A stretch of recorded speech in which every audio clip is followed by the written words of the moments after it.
Não sei se vocês viram, mas essa semana o Supremo Tribunal Federal julgou e aprovou a utilização e a presença de símbolos religiosos em prédios públicos aqui no Brasil. A medida foi uma resposta ao Ministério Público Federal, que apresentou um recurso contra a presença desses ícones ali, principalmente considerando a plenária do Supremo Tribunal Federal. E o argumento do Ministério Público Federal foi justamente de que o Estado é laico. Ou seja, se o Estado é laico, não deveria ter, por exemplo, segundo o Ministério Público Federal, esse crucifixo aqui no plenário do Supremo Tribunal Federal. Então, nessa imagem, a gente pode ver claramente o que está em questão, né? Aqui está o brasão do Brasil, aqui está um crucifixo, né? Um símbolo religioso até acima desse brasão. E a questão é, justamente o Ministério Público Federal entrou com o argumento de que o Estado é laico. E aí nesse vídeo eu gostaria de convidar vocês a gente pensar, ler um pouquinho essas matérias e pensar sobre o que é laicidade, quais são os limites da laicidade neste contexto de julgamento e aprovação dos usos simbólicos em prédios públicos aqui no Brasil. Eu sou Paulo Henrique Lopes, sou doutor em Ciência da Religião, e se você gosta, se interessa por assuntos ligados à sociedade e religião e a relação entre elas, se inscreve aqui no canal do Numinarium, deixa seu joinha, porque este movimento busca trazer um olhar qualificado sobre a religião e sobre os assuntos que te tocam diretamente, sendo você uma pessoa religiosa ou não, como é este o caso aqui que a gente vai discutir agora. Segundo o site do G1, por unanimidade, então foi uma questão que todos votaram favoravelmente à validação do uso de símbolos religiosos em órgãos públicos no Brasil, desde que o objetivo seja manifestar a tradição cultural da sociedade. E aqui eu queria convidar vocês a prestar atenção já nessas dimensões que estão se interconectando, intersectando aí, que é a questão da tradição religiosa, da religião mesmo, e da tradição cultural da sociedade, que a gente vai discutir daqui a pouquinho. Mas a questão é que o tribunal concluiu a análise em ambiente virtual do recurso do MPF que questiona a exposição desses objetos em órgãos públicos, em unidades de atendimentos ao cidadão em geral. E aí, você acha que deveria ter símbolos religiosos nesses casos, né, nesses lugares também? O processo começou a ser julgado no dia 15 e a sessão virtual terminou nessa terça-feira, dia 26, terminou ontem, né? E aqui a gente tem, segundo o G1, alguns pareceres, né, que vêm junto com os votos dos ministros, né? E no caso aqui, o voto do relator do atual caso veio com a seguinte tese, né? Que a presença de símbolos religiosos em prédios públicos pertencentes a qualquer dos poderes da União, dos estados, do Distrito Federal e dos municípios, desde que tenha objetivo de manifestar a tradição cultural, olha aí de novo, cultural da sociedade brasileira, não viola os princípios da discriminação, da laicidade estatal e da impessoalidade. Então, antes de continuar, é válido a gente pensar o que é essa laicidade que está tanto em jogo aqui, desde o recurso do Ministério Público Federal até aqui, aparentemente, nas justificativas, nas teses dos votos dos ministros, né? Vale a gente pensar que a laicidade está prevista desde a Constituição de 88. E aqui eu vou abrir a Constituição para vocês verem, que desde o artigo 19 é vedada à União, aos estados, ao Distrito Federal e aos municípios estabelecerem cultos religiosos ou igrejas, subvencioná-los, os cultos, né, e as igrejas, embaraçar-lhes o funcionamento ou manter com eles ou seus representantes relações de dependência ou aliança ressalvada na forma da lei, a colaboração de interesse público. Então, aqui, gente, a gente pode começar a pensar um primeiro aspecto do que é laicidade? A laicidade, em um primeiro momento, é justamente essa separação entre Estado e religião. Nenhuma decisão de ordem pública deve ser tomada com base em preceitos religiosos ou favorecendo essa ou aquela religião.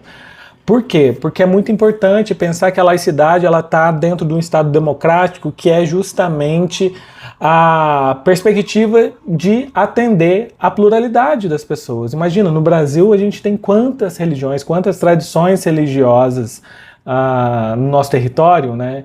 E se algum governante de uma determinada religião, tradição religiosa, utilizar dessa religião para fazer alguma proposta, alguma decisão a nível público de governo, por exemplo, isso vai afetar, inclusive, as pessoas que não são daquela religião e que também não têm nenhuma religião.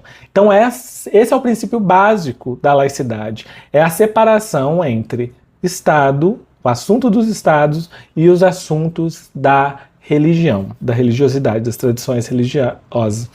Mas a grande questão é que muitas vezes a laicidade, o debate sobre a laicidade, cai num lugar de que ela, por fazer essa distinção, defende uma certa negação da religião. Se a religião, e aqui eu estou falando minha tese enquanto cientista da religião, é uma dimensão que constitui fundamentalmente a identidade das pessoas, então não é possível que ela seja absolutamente desconsiderada dessa vida das pessoas, que ela seja negada. Isso seria, inclusive, uma violência contra as pessoas religiosas, certo? Então a laicidade, ela prevê que essa dimensão que constitui a identidade das pessoas e grupos não se sobressaia sobre as demais identidades de outras pessoas e de outros grupos, religiosos, inclusive. Por quê? Se a laicidade defendesse isso, imagina só, isso ia ferir uma outra premissa, um outro direito presente na Constituição Federal Brasileira, que é justamente este aqui, gente. Olha, no artigo 5º, a Constituição diz que é inviolável a liberdade de consciência e a liberdade de crença, sendo assegurado o livre exercício de cultos religiosos e garantida, na forma da lei, a proteção aos locais de culto e às suas liturgias. O outro parágrafo aqui, ó, a Constituição assegura, nos termos da lei, a prestação de assistência religiosa nas entidades civis e militares de internação coletiva. Quer dizer, nos hospitais, por exemplo, a Constituição assegura essa prestação de serviço e assistência religiosa, né, para esses pacientes. E ninguém será privado de direito por motivo de crença religiosa ou de convicção filosófica ou política, salvo se as invocar para eximir-se da obrigação legal a todos imposta e recusar-se a cumprir prestação alternativa fixada em lei. Quer dizer, ninguém pode ser privado de exercer esse seu direito de crença religiosa a não ser que utilize essa crença religiosa para eximir-se de sua obrigação legal. E nesse caso, a gente revoca o artigo 19, que justamente fala nenhuma crença, o Estado, né, um governante, um parlamentar, um ministro, enfim, qualquer pessoa pública, ou, no caso, o órgão público, não pode se valer da sua crença religiosa para eximir sua obrigação legal. E qual que é a obrigação legal? Justamente prezar pela democracia, pela liberdade religiosa, de culto, de manifestação, por mais plural que seja, e no caso da laicidade, inclusive, a liberdade de não religião. Entenderam? Isso aqui é muito importante, porque diminui um pouco do ruído presente no que é laicidade e quais são as suas implicações. Laicidade é o que, então, gente? Em resumo, laicidade é a separação entre Estado e religião, mas não implica necessariamente no abafamento e na desconsideração da dimensão religiosa da sociedade. Pelo contrário, ela salvaguarda a expressão dessa religiosidade e da não religiosidade no território brasileiro de forma plural, de forma ética, de forma a garantir uma isonomia dessas religiões, de modo que nenhuma utilize da máquina pública para se favorecer sobre as demais. Esse artigo da Folha de São Paulo traz de forma mais detalhada as teses que os ministros utilizaram para defender e permitirem os símbolos religiosos em prédios públicos aqui no Brasil. Por exemplo, o ministro Cristiano Zanin, que foi o relator do processo, ele disse que a exposição de símbolos que remetem ao cristianismo não representa afronta à laicidade do Estado, já que a religião está ligada à formação da sociedade brasileira. Pois é bem interessante isso. Obviamente, o cristianismo, o catolicismo, de uma maneira mais íntima, teve uma participação grande ligada à formação da sociedade brasileira. Mas isso corrobora a tese da laicidade, que é justamente a presença e a consideração da religiosidade na sociedade, mas a gente precisa pensar também se a formação da sociedade brasileira, outras religiões não tiveram um papel tão fundamental quanto o cristianismo, representado por esse crucifixo, na formação da sociedade brasileira. A religião islâmica, a religião iorubá, depois a Umbanda, o Candomblé, o espiritismo, as cosmovisões originárias, certo? Elas também, de certa forma, diretamente estão ligadas à formação da sociedade brasileira. O último a se manifestar até aqui, que foi o ministro Fachin, afirmou que a separação entre igreja e Estado não pode isolar aqueles que guardam uma religião a uma esfera privada. Isso tem uma importância muito grande, porque realmente é isso também que a laicidade, de uma maneira, tenta lidar e abarcar.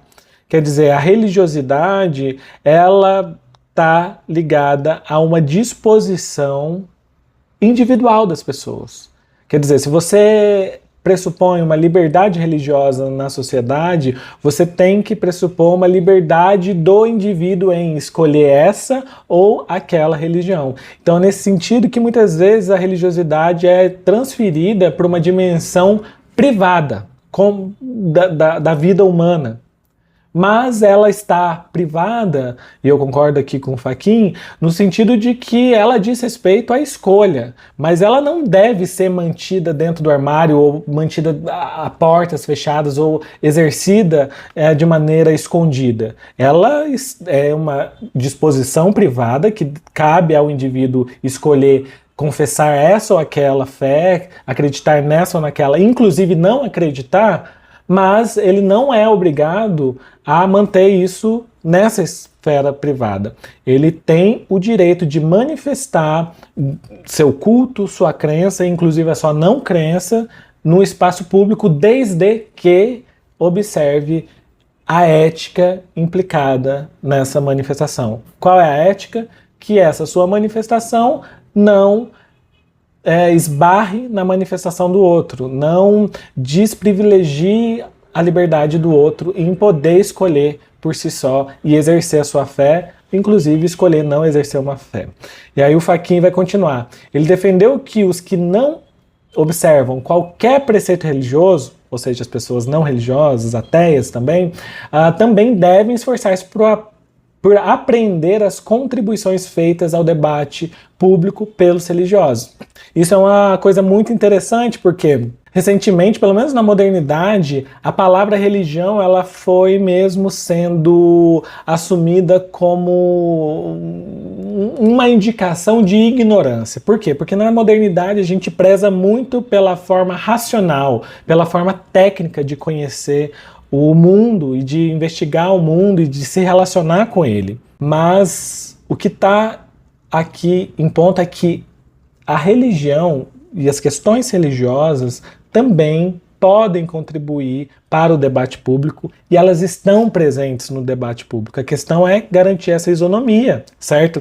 E também tirar esse preconceito da religião como se fosse um sinônimo de ignorância, mas também a gente precisa começar a desassociar o termo religião a uma determinada tradição religiosa. Quer dizer, quando a gente fala em religião, a gente tende a pensar e lembrar em determinadas tradições religiosas, como por exemplo o cristianismo.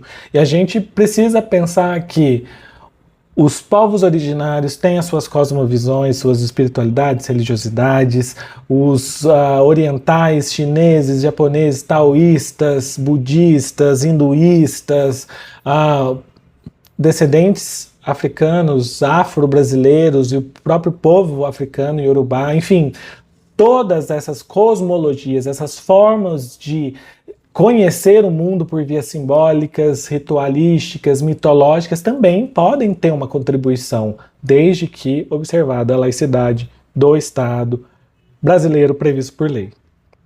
Então o Fachin continua: por me alinhar à percepção de que nos casos dos autos, a presença do crucifixo em espaço público se coloca como uma manifestação cultural. E aqui a gente pode pensar nessa questão também da religião enquanto um epifenômeno da cultura. Ele não verifica violação à liberdade de crença e consciência e à laicidade estatal, né? Se a gente pensar na religiosidade quanto uma expressão e manifestação cultural. Ressaltadas as celebrações e o reconhecimento de culturas diversas e formas diferentes de modo de ser e de estar, acompanho o relator. Então o que está aqui? Segundo o Fachin, essa tese do Fachin, que eu também concordo aqui nessa segunda parte, a religiosidade, as cosmovisões, elas estão diretamente ligadas à formação da identidade do sujeito, da sua formação, se você for uma pessoa religiosa, ou do coletivo, do grupo, né? Indiretamente ou diretamente, as religiões desempenham esse papel. Elas constituem fundamentalmente aquilo que a gente chama de subjetividade, aquilo que a gente chama de identidade. E nesse sentido, as celebrações e o reconhecimento de culturas diversas e formas diferentes do modo de ser devem estar implicados nessa laicidade. Por quê?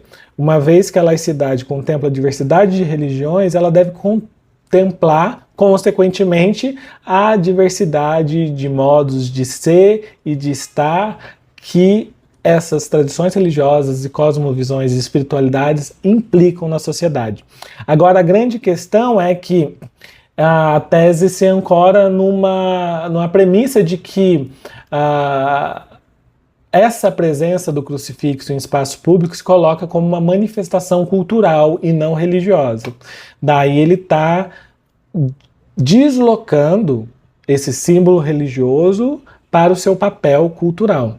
E vale a gente pensar aqui que nessa relação que existe entre religião e as demais dimensões da vida humana. Porque geralmente, gente, a religião é tomada como um produto da cultura, um resultado.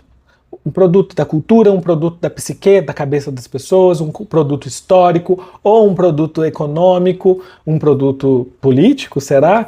Um produto teológico, filosófico, enfim. Ela sempre vai ser algo que a gente espreme, sabe, dessa laranja, e o suco é a religião. Pode ser a religião, mas não a laranja em si. E aí eu gostaria de pensar, enquanto cientista da religião, com vocês, se poderíamos pensar em uma outra via.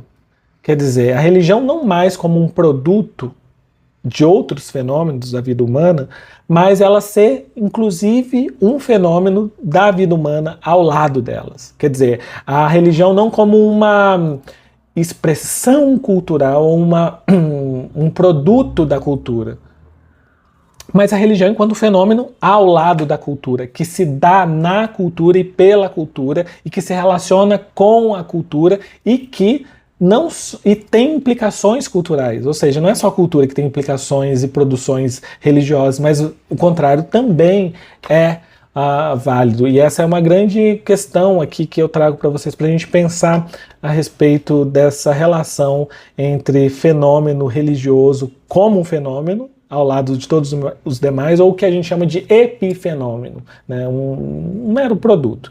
Eu, enquanto cientista da religião, gosto mais e me afino mais com as teorias que consideram a religião como um fenômeno nessa grande equação que interfere, forma e implica na identidade das pessoas e dos grupos em diferentes espaços e tempos.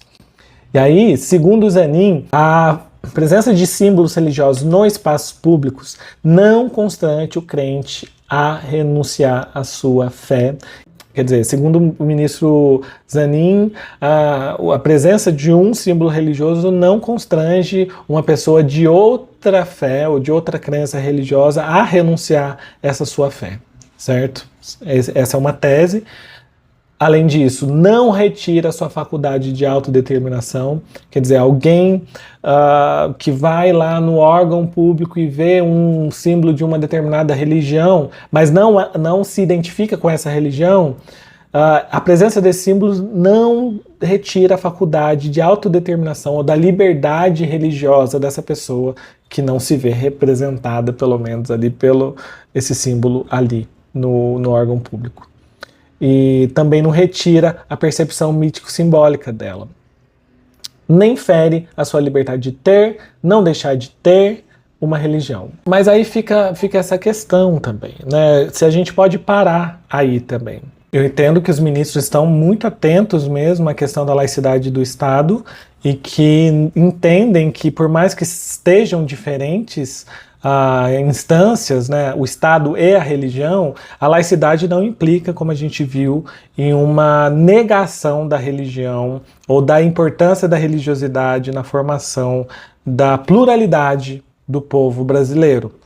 No entanto, vale a gente pensar para ir mais além, né, para além desse caso aqui, né? Se uma vez vendo isso, não seria interessante a gente começar a entender e desenvolver dispositivos que de fato façam com que a importância das outras demais religiões e tradições religiosas à formação do povo brasileiro, como eles estão defendendo aqui, não seria interessante a gente fazer estratégias que façam com que elas também sejam reconhecidas e que também estejam presentes, se este for o caso, né, se este for o argumento, né? Porque, assim, por mais que por vias diferentes, elas também estão presentes na formação da identidade brasileira e na manifestação aí do povo brasileiro também, né?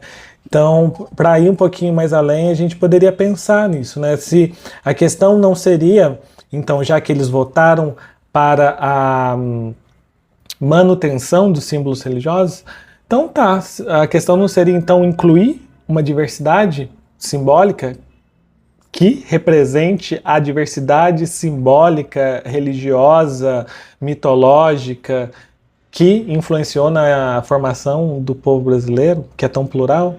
Né? Se a gente fala desse mosaico que é o povo brasileiro, a cultura brasileira, a gente também tem que considerar o mosaico que é a religiosidade no Brasil. Então, assim, indo mais além, né, do que está sendo debatido aqui. E ao encontro do que o ministro Flávio Dino defendeu, né, que o Estado brasileiro não deve ser indiferente ou contrário à religião. Isso é laicidade, né? Mas ele deve respeitar e promover um ambiente onde a expressão religiosa possa coexistir de forma harmoniosa com o pluralismo. Ou seja, é justamente isso que eu estou falando, né? Então tá, se a gente não pode e não quer ser indiferente contrário à religião, poxa, então tá, a gente precisa então garantir, respeitar e promover um ambiente em que a expressão religiosa possa coexistir em harmoniosa com o pluralismo. Quer dizer, a gente precisa entender, então, que a religião não se manifesta através de uma determinada tradição apenas, de uma determinada simbologia apenas. Ou a importância da formação do povo brasileiro não vem apenas de uma religião, vem de várias, vem desse pluralismo. O Flávio Dino continua que, do mesmo modo, desde o alvorecer do Brasil como nação, estavam presentes as religiões dos povos originários, assim como dos povos africanos, mesmo que oprimidos, perseguidos e silenciados. Beleza, isso é muito importante. O Flávio Dino traz uma questão muito importante, mas que toca necessariamente, eu acho que naquela preocupação do Ministério Público Federal, que é justamente, se todas essas religiões estavam presentes, onde estão presentes, então, os símbolos delas hoje em dia nos órgãos públicos? Né? Existe o privilégio de uma, ou simplesmente seria porque quem põe lá? Então, a ministra Carmen Lúcia, inclusive, deixa eu mudar aqui de matéria, porque ela fala também de uma outra questão que tá bom, já que a gente vai deixar a presença de símbolos públicos e observando a importância da religião na formação da pluralidade do Estado brasileiro, a gente precisa entender também que o atendimento dos agentes públicos, municipais, estaduais e federais a essa tese de repercussão geral, ela deverá ser fiscalizada pelos órgãos de controle e fiscalização, que deverão adotar as providências cabíveis se forem identificadas práticas que extrapolem os limites estabelecidos por esse tribunal. O que quer dizer isso? Justamente porque, já que vai ser possível a utilização e válida a utilização de símbolos religiosos em espaços públicos, é preciso, então, uma fiscalização para que o proselitismo religioso não se estabeleça ali.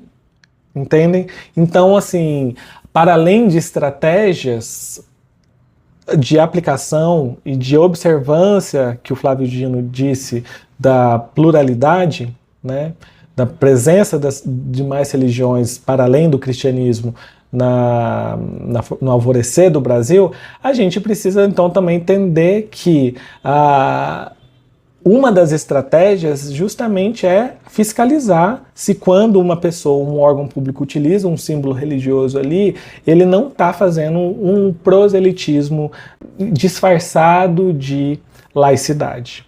E aí, a quem cabe isso? Fiscalizar isso, a quem cabe investigar e garantir. Primeira instância, somos nós, né, que precisamos sempre, enquanto cidadãos, fazer valer os nossos direitos, a ética segundo a Constituição de um Estado laico. Então a gente precisa observar e quando a gente perceber isso, a gente precisa denunciar. Mas eu também gostaria de trazer aqui a importância de especialistas nesse lugar. Seria então, por exemplo, o cientista da religião um profissional capaz de fazer essa tarefa de fiscalizar os órgãos e a observância deles, a laicidade do Estado, por exemplo, aqui no tocante à utilização de símbolos religiosos. Como é que esses símbolos religiosos estão sendo utilizados? Quais símbolos religiosos estão sendo utilizados? Quem e por que esses símbolos religiosos foram colocados ali? E qual que é a abertura que se dá a manifestação ou a incorporação de outros elementos religiosos plurais, não só apenas uma, ali naquele espaço. Será que podem ser feito isso? Qual que é a medida? Então assim, gente, esse vídeo ficou longo, mas eu gostaria de só trazer essas reflexões enquanto cientista da religião para vocês, para mostrar como que a religião está muito presente nas nossas vidas, independente de você ser uma pessoa religiosa ou não, ela afeta diretamente, como por exemplo nesse caso, né? Então, essa é a minha contribuição, espero que vocês tenham gostado. Me deixem aqui as suas opiniões, o que vocês pensam sobre este caso, né? A minha proposta foi trazer o que é laicidade para vocês e tentar aplicar e entender como é que ela foi interpretada e aplicada nas teses dos ministros nesse caso. Então deixem aqui os seus comentários a respeito dessa votação, desse julgamento. E também não deixem de se inscrever no canal. E vocês gostaram desse modelo, desse estilo de vídeo? Me contem aqui, deixe seu joinha se sim, beleza? Porque aí eu trago mais alguns formatos desse de resposta. Então a gente segue juntos e juntas, encantando e reencantando o mundo com um olhar qualificado sobre as religiões. Beijos e até mais.